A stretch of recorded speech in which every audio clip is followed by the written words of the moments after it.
By 1943, German intelligence believed it had mastered the art of prediction. Every intercepted telegram, every captured map, every abandoned document became another piece of a puzzle that revealed the enemy's intentions before the first shot was fired.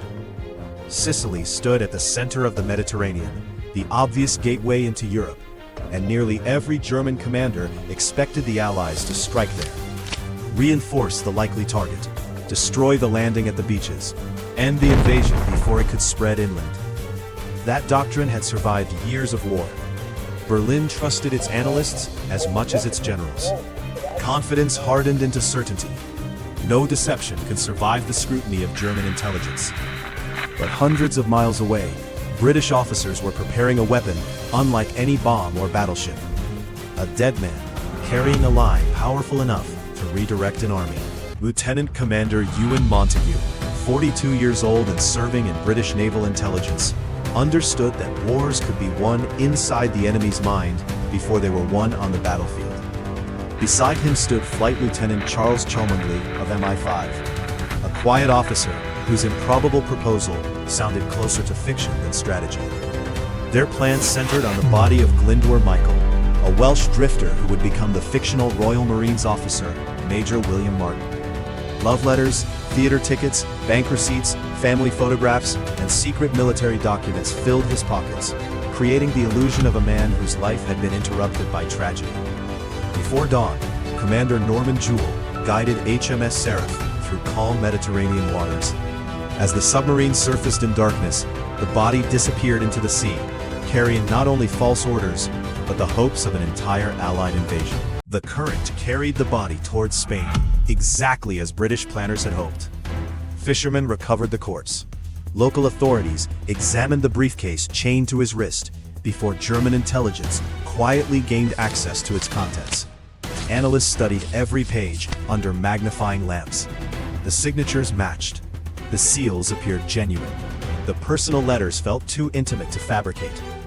Reports rushed through intelligence headquarters until they reached Adolf Hitler himself. The conclusion seemed undeniable. The Allies would invade Greece and Sardinia, while Sicily served only as a diversion. Orders spread across Europe. Divisions shifted eastward. Aircraft redeployed. Coastal defenses strengthened in the wrong places. Entire formations prepared for an invasion that would never arrive. Then, on 10 July 1943, the Mediterranean erupted. More than 3,000 Allied ships appeared off Sicily as warships thundered against the shoreline, and paratroopers descended through the night sky. German headquarters erupted into confusion. Radios dissolved into contradictory commands. Reinforcements stood hundreds of miles away, while Allied soldiers established beachheads across the island. Defensive plans collapsed under the weight of a single deception. No hidden superweapon had shattered German strategy. No secret army had broken their lines. Instead, one carefully crafted false identity had redirected divisions, delayed reactions, and opened the door to the largest amphibious invasion the world had yet witnessed. The battlefield no longer obeyed familiar rules. An entire campaign had been reshaped by paperwork carried by a man who had never existed. If you enjoy forgotten military history and battlefield engineering stories, subscribe to Untold Majesty. The consequences extended far beyond the beaches of Sicily. As Allied forces advanced inland, German commanders realized they had reinforced the wrong front. Critical time had been lost, and precious reserves remained positioned against imaginary threats in Greece and Sardinia. Within weeks, Sicily was falling into Allied hands. The success stunned military planners across Europe. Intelligence officers who had once trusted captured documents now questioned everything placed before them. Deception became recognized as a strategic weapon capable of moving armies without firing a shot. Allied planners expanded similar operations for future invasions, understanding that uncertainty could paralyze an enemy as effectively as artillery. Operation Mincemeat permanently altered the psychology of modern warfare by proving that perception itself could become a battlefield. The capture of Sicily triggered a chain reaction that reshaped the war.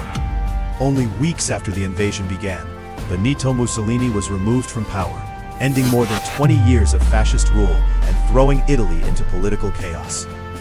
The road to mainland Europe opened, forcing Germany to defend an entirely new front, while already struggling in the east. Ewan Montagu lived to tell the extraordinary story behind the deception, while Glyndwr Michael entered history under the false name of Major William Martin, becoming perhaps the only man whose greatest service came after death. Military academies still study Operation Mincemeat because it revealed a timeless truth. The most dangerous weapon is often not a gun or a tank, but an idea accepted as reality by the enemy.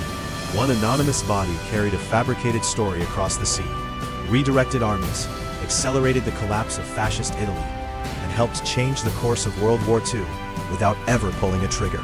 If this story moved you, subscribe to Untold Majesty for more forgotten military history. Leave a comment with your country and tell us what you thought about this story. We read every comment and reply to your messages. Help keep these forgotten stories alive.